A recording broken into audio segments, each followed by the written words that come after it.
So this is Justin's house, and we've had a conversation about these steps in particular at the front of this 1910 home, and Yeah. the um, s- flaking The paint steps are there is clearly an obvious choice for collecting a sample to the lab for analysis, so that we know how careful we have to be when either repainting or in fact stripping that paint. So the next place would be somewhere inside on the ground floor. So we're heading inside.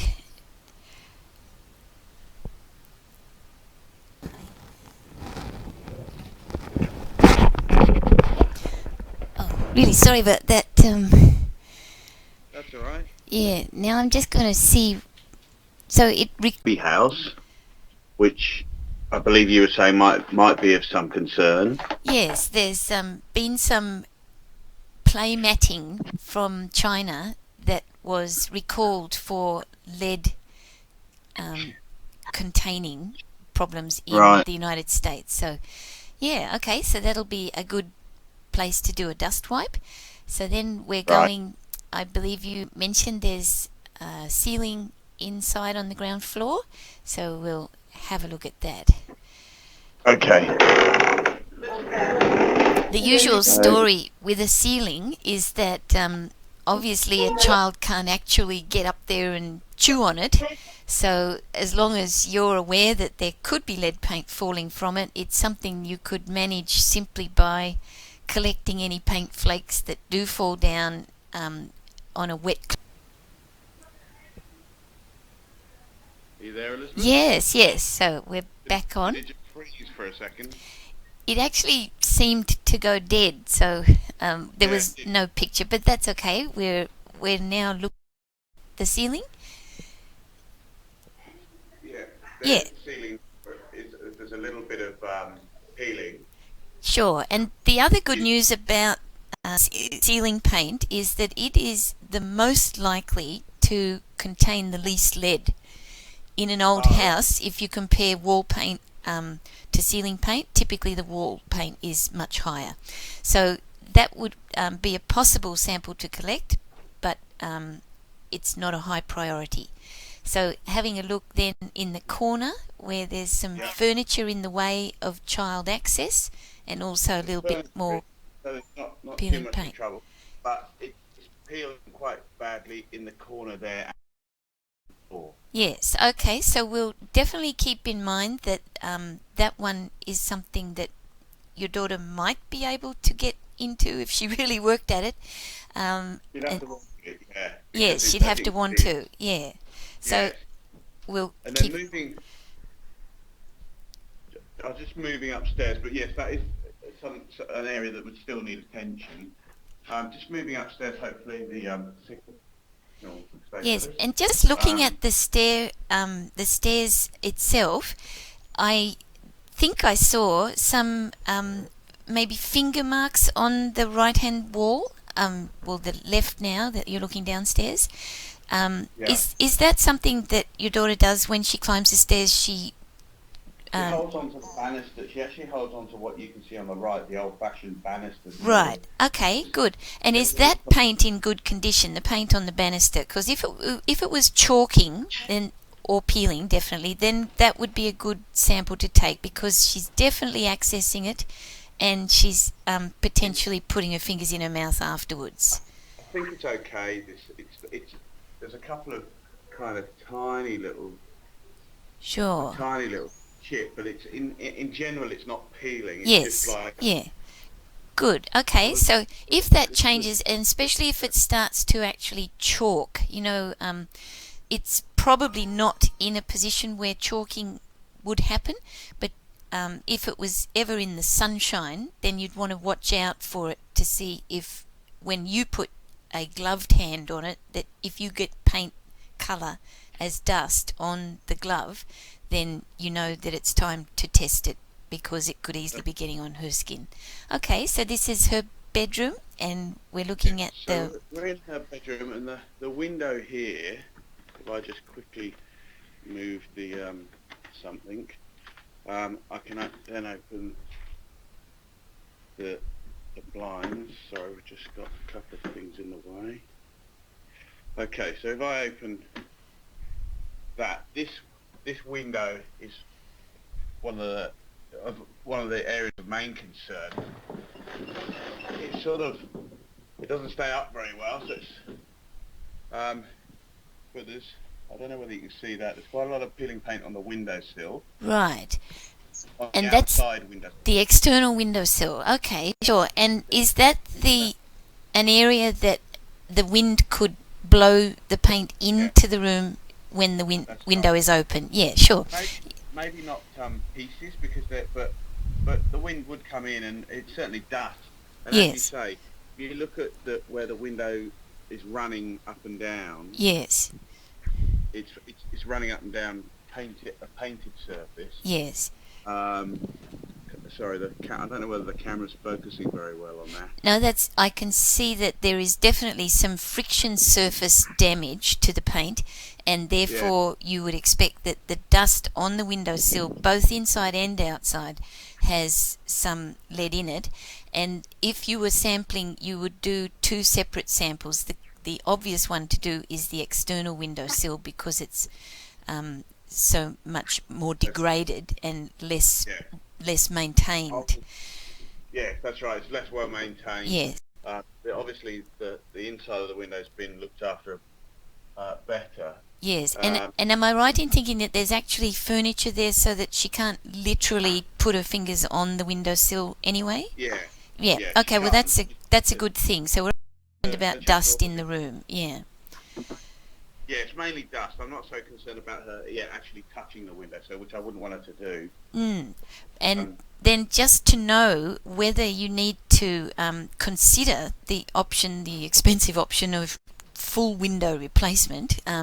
When window wood itself is particularly degraded, it's almost impossible to strip it of lead. So it really then depends on, you might consider replacing just the external windowsill, which seems to be particularly degraded there, and then you could paint it with fresh paint, and that would take away that whole problem, and perhaps the rest of the window frame could be stripped if it does contain lead paint, which I suspect it does. So using the sample to test that paint is actually, when I think about it, better than using the sample to test the dust wipe on the window, because the dust wipe we can assume is going to reflect the level of lead in the paint, and you really want to know whether the window paint should be completely stripped or simply painted over. So checking that paint would be a great thing to check. So just cut out with a clean blade a sample that's within the friction surface. That's what I would recommend, because that would be the paint that you'd want to place. So that's the one we want to know. Okay, I've just got to move on because the little one wants to come to bed. Sure. But the other area is just the air vent in the wall there, which is above her cot. Right, yes. So for that reason, you definitely want to go to the manhole and get a ladder, climb on the ladder, get yourself with a dust mask and gloves, and holding a container and the spatula that comes in the kit, and collecting a sample from north, south, east and west to fill the little container with as much dust as you can. So that's the yes, there. That's great. Okay, so fabulous. So that may well be a fabulous way to cheaply detox the whole upper story. And I noticed that the ground story actually has a flattish roof, a roof that has also a skylight in it, and we know that if dust is accumulated under that roof, it can easily get through cracks around the skylight. So it's if possible, it would be also good to know a dust wipe underneath any area in the whole place that looks like there might be dust coming in from the ceiling void. Yeah, so if you notice, for instance, when you wash the floor under the skylight, that dust quickly accumulates again, then doing a floor dust wipe underneath any possible source of ceiling dust entering the living space, then that's a fantastic way to also confirm that having a professional come in and remove the ceiling dust with an industrial HEPA vac is a really good way to ensure future dust fall is not leaded.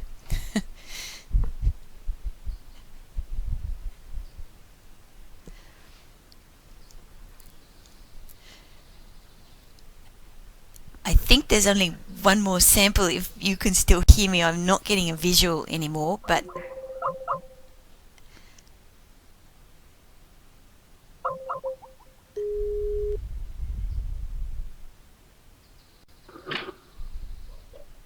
Hello.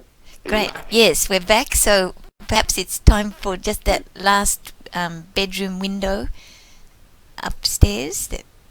Yeah. So we've got the bedroom window open here, and obviously it runs up and down there, which has got some sort of friction marks on. Yes. And is there any reason to believe that the paint coatings on that bedroom window are different to the paint coatings on your daughter's bedroom window?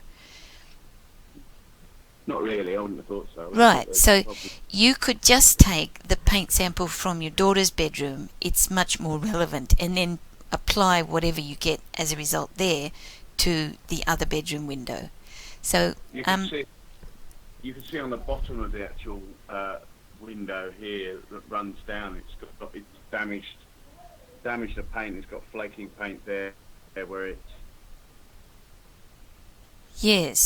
goes here. So once you know the level of lead in the paint on the window, then you'll get advice on what is the best way to manage that level of lead, whatever the level is. So yeah, I think we've got the 8, and the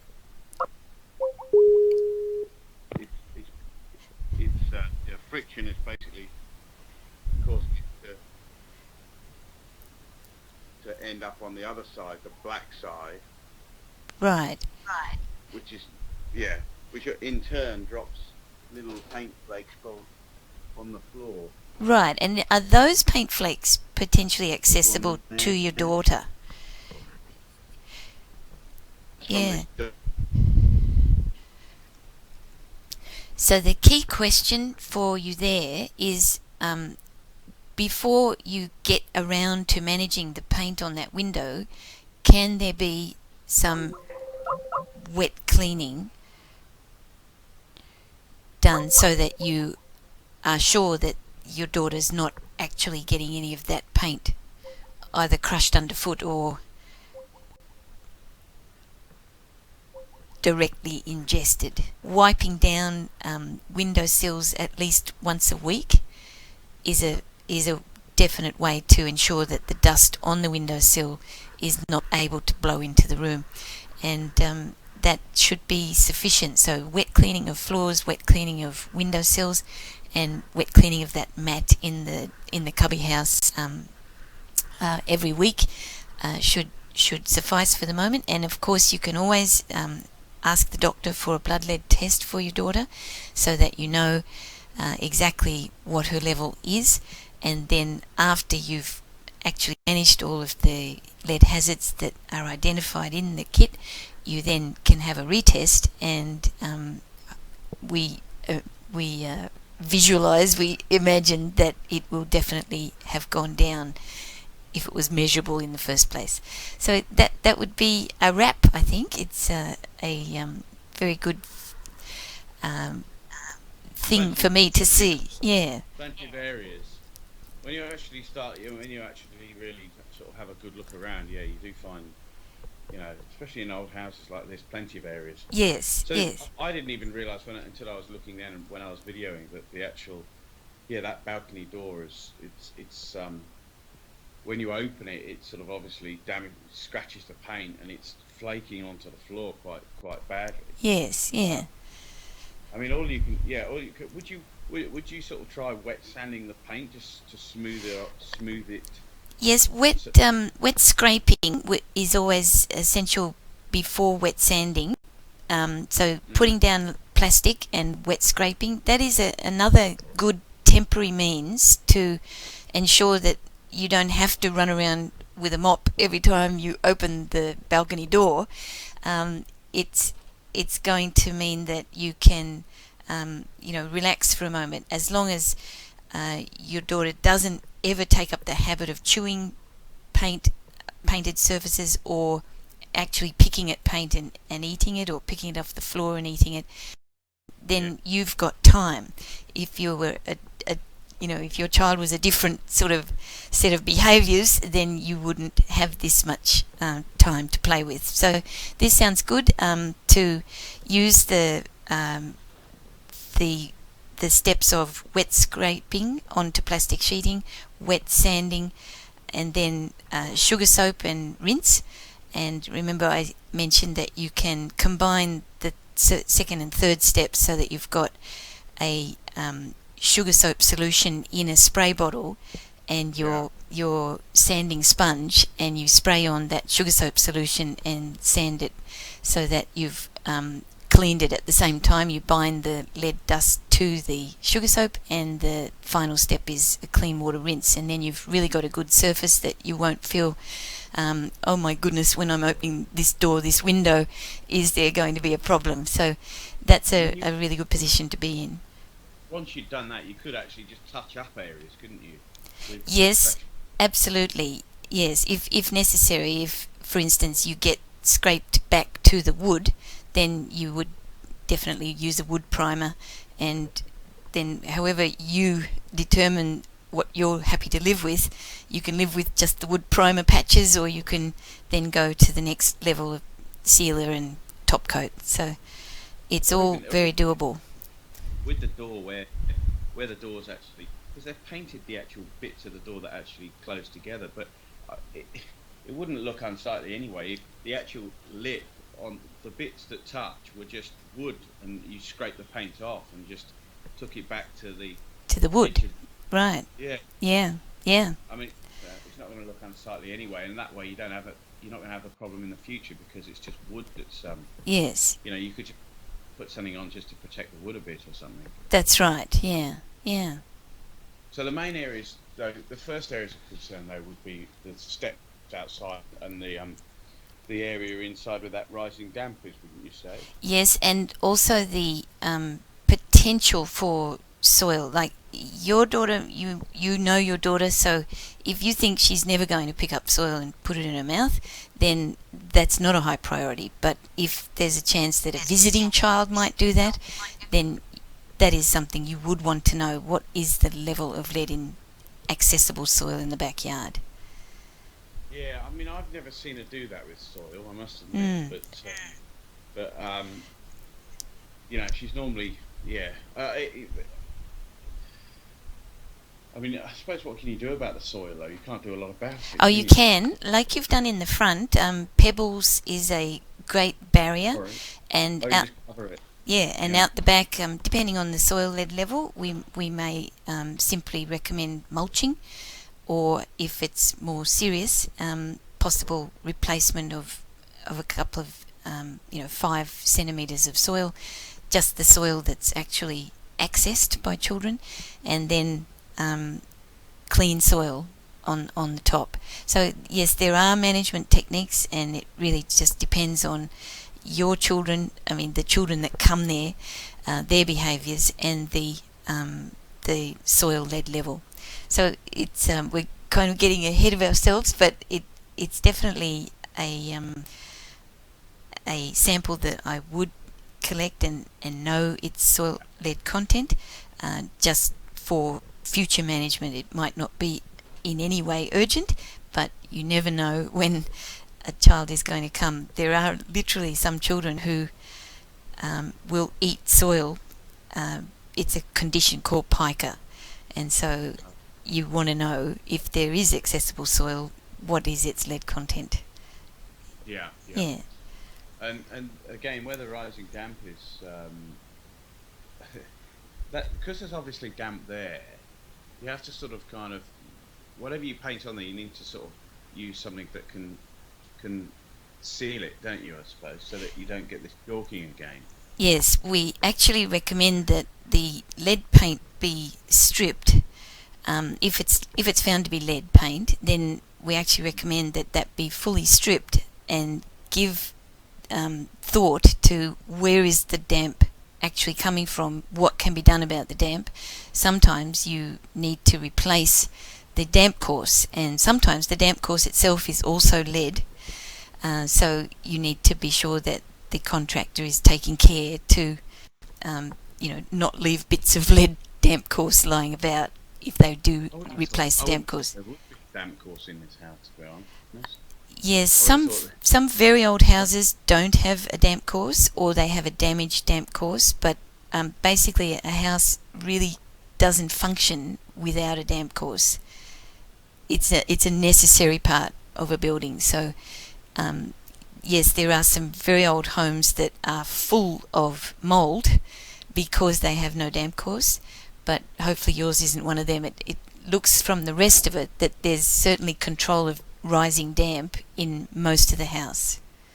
Yeah. I mean, there isn't really much. That it's mainly the front of the house, a little bit on the front wall, I think, and it's the same in the other houses.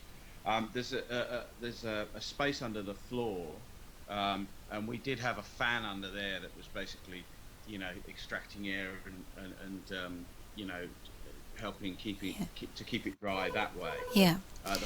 The fan's actually just recently broken down, so I've got to get a new one. But Right. So Justin, I'll have to just grab this call if that's okay. So we'll finish there. Yeah. Okay. Thank you very much. Yeah, that's terrific. We'll get back to you. Okay. Bye.